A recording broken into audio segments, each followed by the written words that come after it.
Welcome, welcome, welcome. Good evening, everyone. So this is Dust for Dust Till Dawn Gaming on YouTube, and here on MTGO Tavern on Twitch.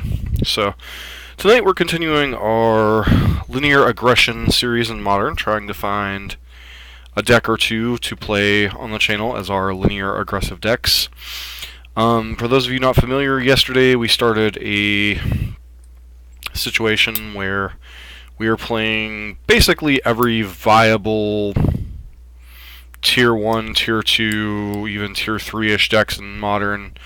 Narrowing them down to 3 or 5 decks that I actually can wrap my head around, play well, continue to do well with, moving forward, instead of playing like new deck here, new deck there. I mean, we'll still do that on occasion, but we're going to stick to 1 or 2 specific decks in each category: aggro, combo/ramp, and then mid-range control. This is not the deck we're playing tonight. This is just an example of a deck that popped up several months ago. This was the Collected Company Humans list that popped up during the rise of Death Shadow, as you can tell by the 3 main deck Mirran Crusaders. You have Eternal Witness for Collected Company. This is an example of a list that is closer to a mid-range list. It definitely has aggressive elements, but it's a lot better at grinding, especially against the Black-Green X or Grixis Shadow lists. This was a deck that I played to a couple of different leagues, never really streamed it or anything. We might try this list again at some point soon, but just showing you the point of reference, the humans have been popping up for most of the latter part of 2017 and now into 2018.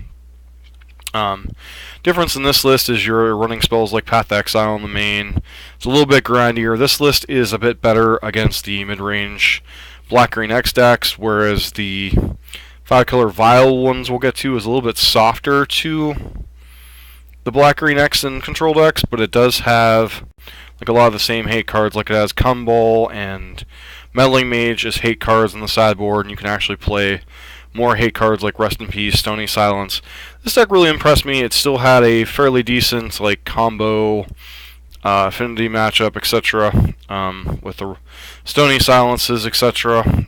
You only have access really to the 3 colors. You're still playing the 4 full Cavern of Souls, but you're not playing the 10,000 different 5-color lands. So you're a little bit better. This list is a little bit better at playing around Blood Moon, a little bit better at playing the mid-range game, and a little bit worse in the combo-heavy like Storm, Ad Nauseam, etc.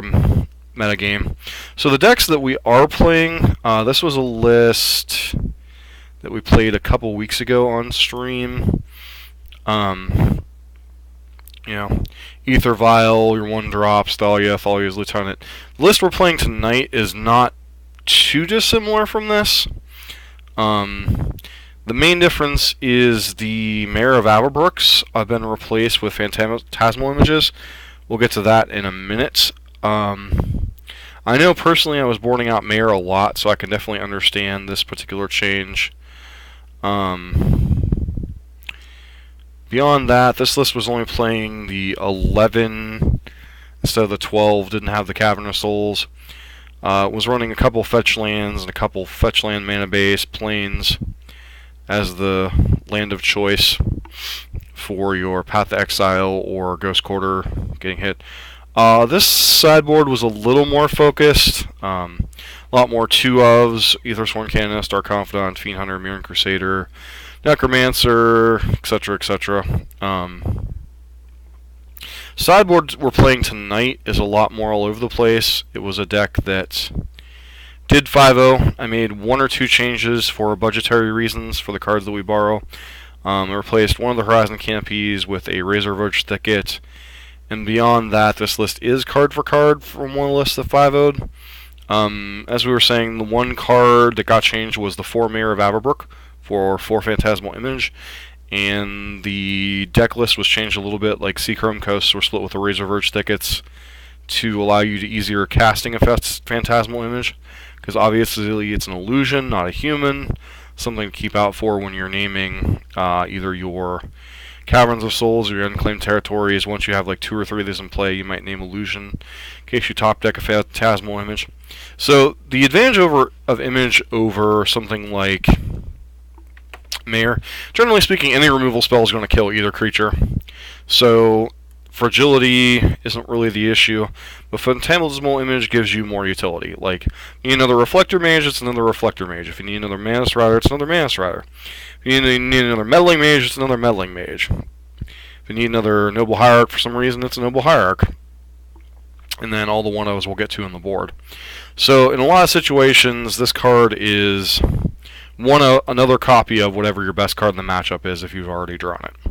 So that's the main difference in the main deck. The sideboard, this sideboard admittedly is just all over the place. There's a lot of one-ofs, no Dark Confidant, a couple of Grafdigger's Cages for graveyard decks, for Collected Company decks, etc. One of Pithing Needle, not specifically sure what this is for, probably Problematic Planeswalkers like Liliana of the Veil, and then a whole bunch of one-ofs for different situations. Canonist for decks like Storm, Kataki Ward's Wage for artifact decks, Affinity, or Lantern. Nearheath Pilgrim is kind of good in racing situations. Stony Silence, another spell against Affinity. Harsh Mentor, good against a lot of decks. Randomly, it can hose Affinity, it can hose some aspects of Counters Company, the untap effect of Devoted Druid. There's a whole lot of other effects this can hose randomly. It can hit fetch lands pretty hard. So Mirran Crusader, good against Death Shadows. Xanthid Necromancer against removal-heavy decks. Cannonball against Storm and Burn. Sin Collector against any spell-heavy decks. As a Statcaster, small creatures. Vithian Renegades against any artifact decks again. And Hostage Taker seems pretty sweet, but I don't know how realistic it is to get a 4-mana spell cast in this deck of 19 lands. But obviously somebody likes to Hostage Taker. So, with that said, adieu. We are going to fire up Ye Old League and play some 5-color humans. So, I definitely chose the wrong night to stream this deck because there's already like 2 different streamers playing this deck, but this was the deck I was going to play tonight, and quite frankly, I don't think I have the thought power left to I don't think I have a the thought process power to get through an Affinity stream at peak performance. Because I did just get done playing Tuesday Night Modern Magic, 4 rounds of Burn, plus a couple practice games with Ban Eldrazi against someone who was trying out a energy deck. They just wanted to get a feel for Modern. Friend let them borrow their energy deck, so played against a slightly more fairer deck for them rather than crushing them with Burn. So figured it was a little bit fun to give them a chance against a deck they could compete. Surprisingly, well, I still think Ban Eldrazi is better than Standard Energy deck.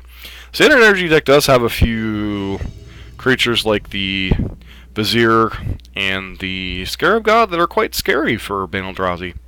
So, just something random to throw out there. So this hand, we'll keep it, but this hand is risky. So, hopefully we hit a second land.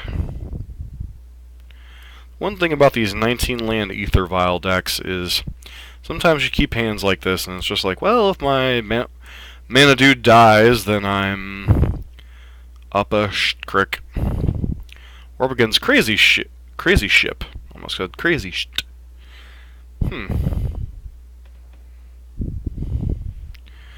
Well, Wooded Foothills could be bad if this is like Burn or Valakut. Looks like we're on a Valakut plan here. Nope. This is Dredge, it looks like. Oh no, it's Vengvine. Well, I don't know that we're on the best opening hand against Vengvine Combo.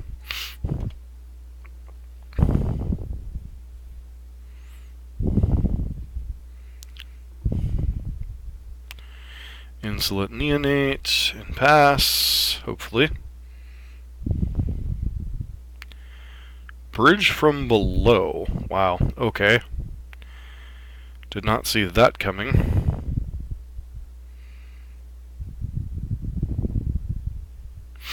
Are we just about to get Vengvine out of this game?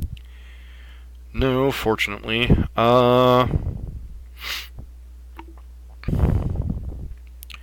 We supposed to freeboot her here, or are we supposed to... I think I'm interested in disrupting them. I don't know that there's a whole lot we can grab here.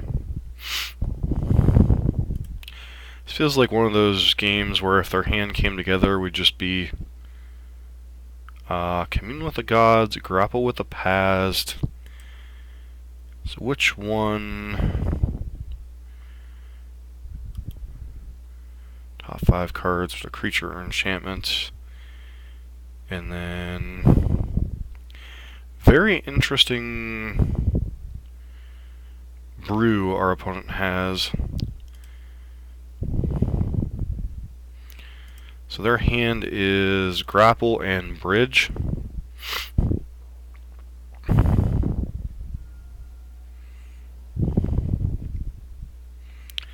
So they're going to be trying to... interesting tension. This is probably... Yep, there's grapple. Revealing... They do take Street Wraith here.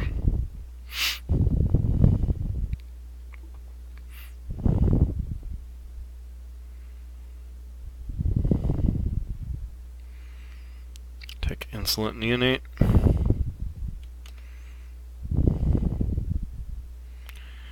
Yep, there's the Zombo. We'll just go ahead and take this hit.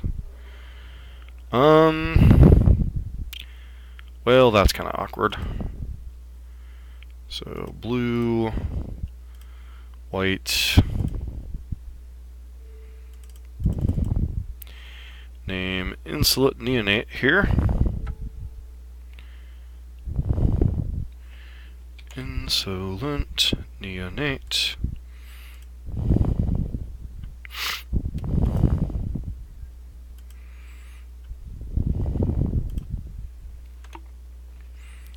Get in for 2.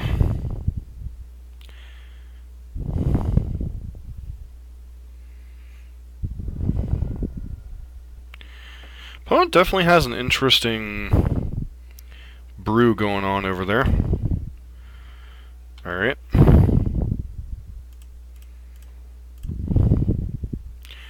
Do you have Blood Moon? Alright, Faithless Looting. Probably will discard the Neonate here.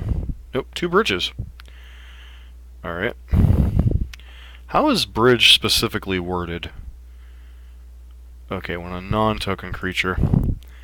And if one of my creatures goes to the graveyard, they're really in trouble. Hanger Backwalker. Wow, okay. They've definitely got some interesting tech over there.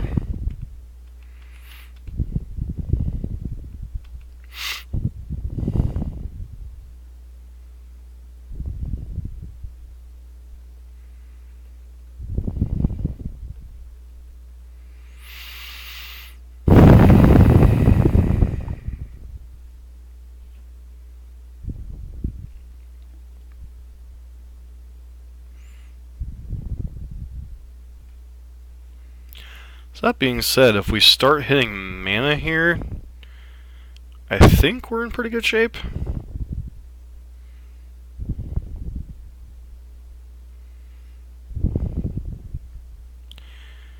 Opponent